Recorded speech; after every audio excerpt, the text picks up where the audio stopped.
So I already recorded this audio once, but apparently I lost it, so no idea where that went. So I'll go ahead and talk about it again. I don't exactly remember what I said, but I'm winging it. That should be good enough. Call of Cthulhu. It's been a while since that concluded and everything, but I actually really quite like the thumbnail I did for that. I wanted to go with some pretty dramatic lighting, and I ended up, doing it.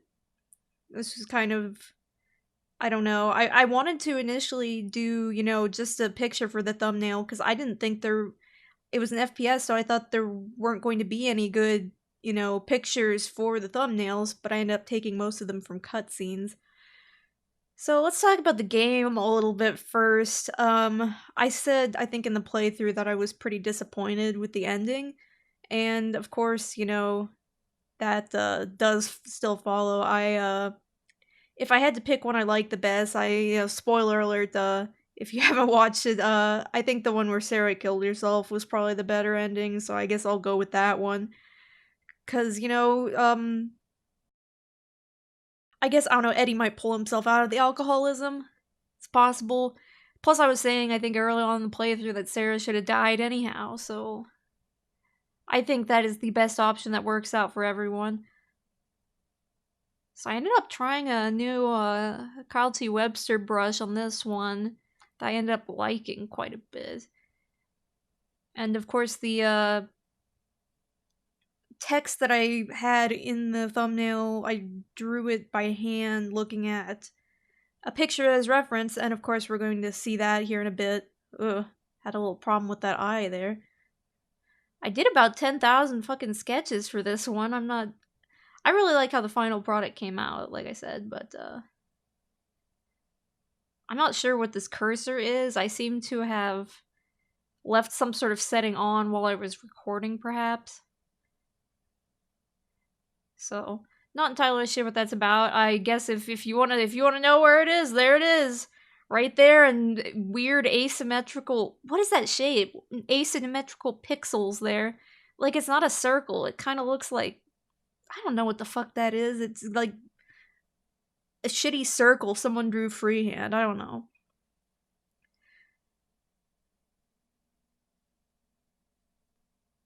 Strange little pauses. I think I sat and drew this all in one sitting, if I remember correctly.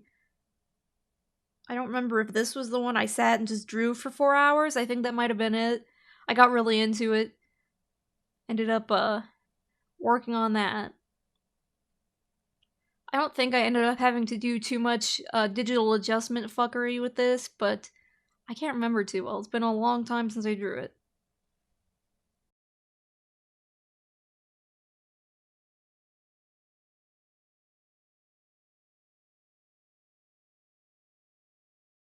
So again, just checking out brushes for the lines. I was having a hard time coming up with a good decision for texture. Like I said, I think I did something a little different for the color. I believe it was called Roughen Brush?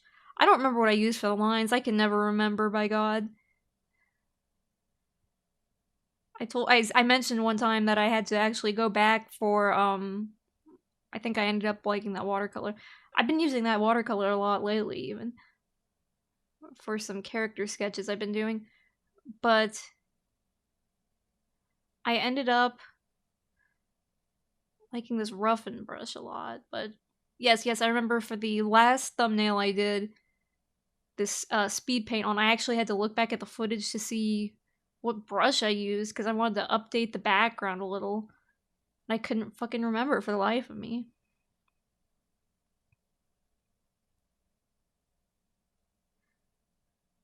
Looks like the eye's a little bit crooked. I don't know if I'm gonna fix that or not. If not, I guess that'll just have to be between you and me, won't it?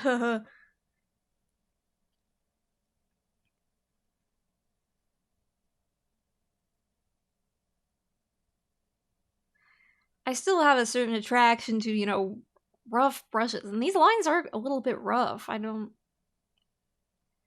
of like it here, though. I think it was one of those rectangular shaped ones. Yeah, I can see it right there. Oh, I see. The pixel shaped kind of like the brush. I'm not sure what the hell it is. Maybe it's an approximation of the actual brush outline. My hair's gotten longer since then, and gosh, it seems like it never stops growing. I also dyed it like twice since I've done this picture. I'm trying to be more recent on these things. Of course, recently I'm starting this, trying to keep a schedule. I was hoping I could have something like Wednesday, Thursday, established series. Maybe Friday would be randomizers. Saturday, whatever the fuck I feel like, and Sunday would be for time capsule, which I've done like 2 of now, I think. As of right now, I think I just published the second one today. Go ahead and check that out if you feel like it.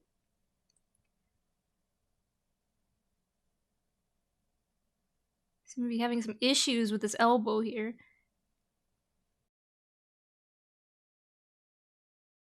I always end up taking photos of the hands and stuff because I don't know, I just don't want it to be wrong. Sometimes I approximate and guess, but usually a lot of times something ends up wrong with that, so. I think I. No, I think I ended up adding that little nose bump in the color later.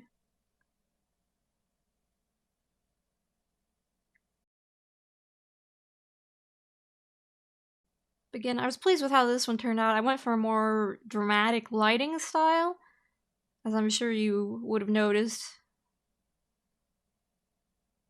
Not by now, just in general, the pictures out there.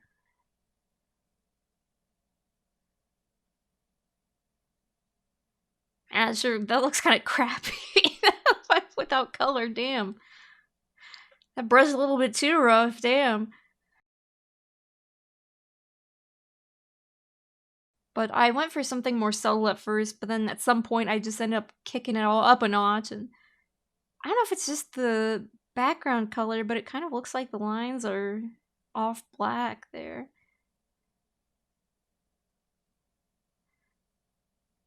But yeah, in the end I went with the kind of balls to the walls contrast, and I think it worked out pretty well. Ended up using the watercolor brush. Like I said, that brush with the big grain, I've been using that for a lot of character sketches lately too. I guess I only used it for a background wash here. And then when I filled in the background after this time, I tried to kind of incorporate like a tentacle pattern in it. But I think I ended up having to redraw it again, like over something. I don't remember why exactly. I'll have to find out here.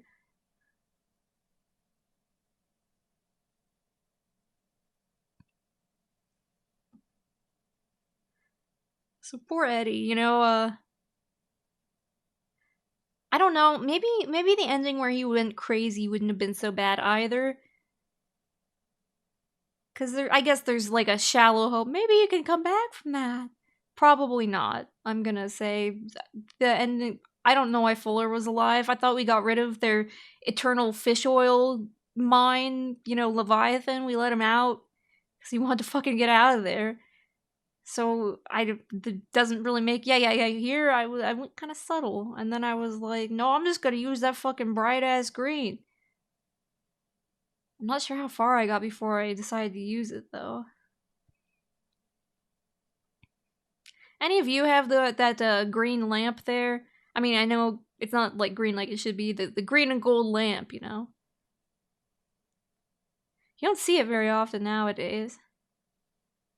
I'll say it was like some kind of weird trend back in the 90s. Earlier than that, probably, but you always see in movies and shit. Someone doing accounting by their weird green lamp.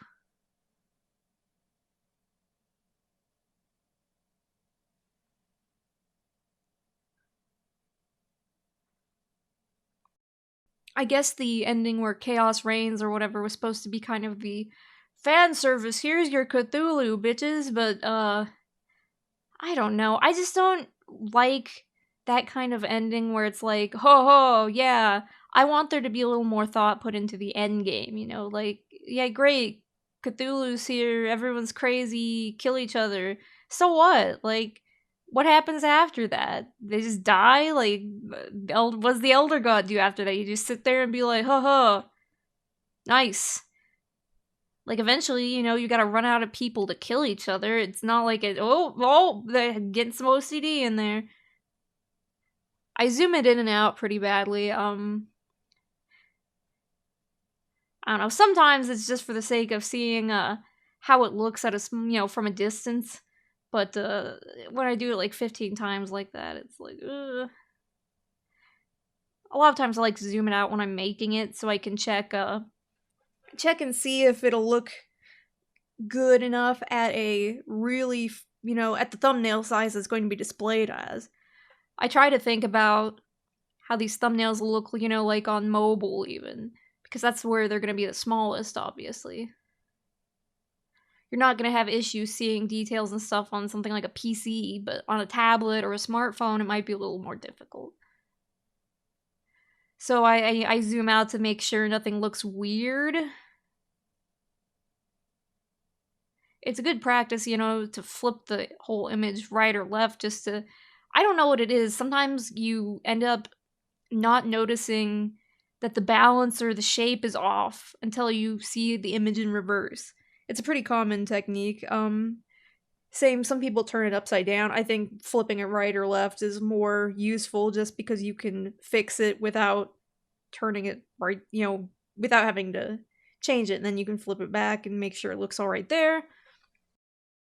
I think it's just the way it makes you see it in a different sort of light than how you've been looking at it. It's not even all that much different, but just that little bit of, orientation can make a difference in spotting some mistakes you made, or you made a face uneven. The stark professional that I am, clearly I haven't done it at all here, so... Oh! Doing it again, I see.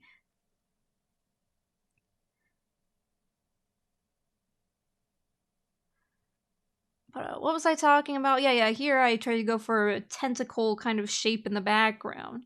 I don't remember if I used a different... No, I think I'm still using that roughen brush. But I ended up having to go over them again. I don't remember if it's because I put in the title, or... I think it was because I filled out over that desk on the left. Because I thought, I've got too much space on this desk, too much just dead space.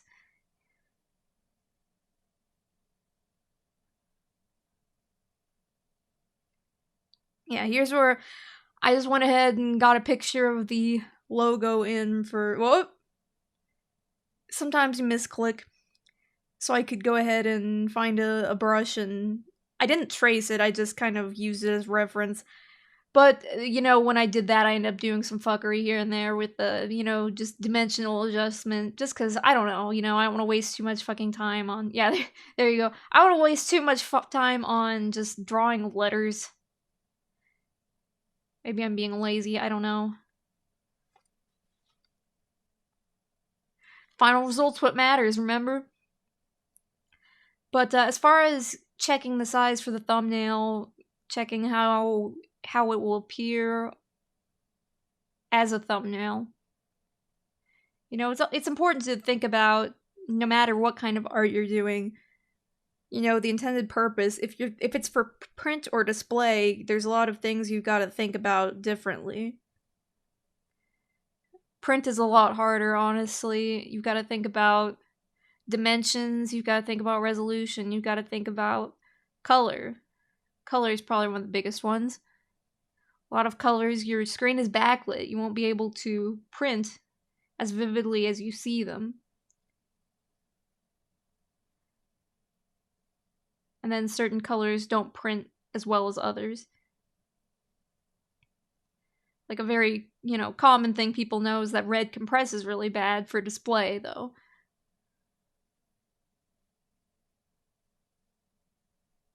Not sure what brush I decided to use here. Yeah, in the end I drew some guidelines to help me. Just on a separate layer.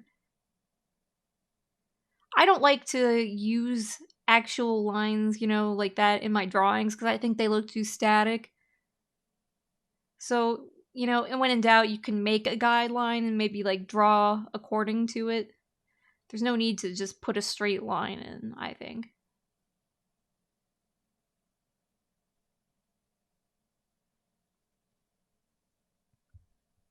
Like for, you know, perspective, like a wall or something. Like maybe it would work for someone else. For me, my lines are pretty jittery and rough, so it just doesn't jive with my art very well when I do that. I think here I ended up, oh, I played with some of the salt settings. The watercolor settings he has have, or Carl T. Webster watercolor brushes have like salt and all kinds of shit you can like for paper effects. They're really thorough, actually. If you're actually good at doing watercolor, you should check those out. I suck at it, so I don't use many of them because I don't know how to properly utilize them, but they look very realistic. Here I'm just playing with layer styles. You can pretty much select different styles for the layer to blend with the layer behind it. And if you play with those, you can get some interesting visual effects with images. Usually I would use it with photos or something, but a lot of times, sometimes when I'm even just drawing, you know, I'll end up doing a palette swap or something at the end just to see what it looks like. I end up liking it more. Yeah, oh goodness. So I guess I'm out of time. I hope you enjoy this speed paint here. I guess it's a time lapse, not a speed paint, but that's all for now. I suppose I will see you on the next one. Hopefully there will be a next one. Ta-ta. Okay. 3, hey. 1, fuck you, Tommy. You two, Chucky, they're in and out together. Excuse me, Reptar, come on. Fucking A, Reptar. I'm gonna go one more time just so I can get the fucking 25 points. What the fuck is with Tommy and Chucky? They're real assholes with this judging.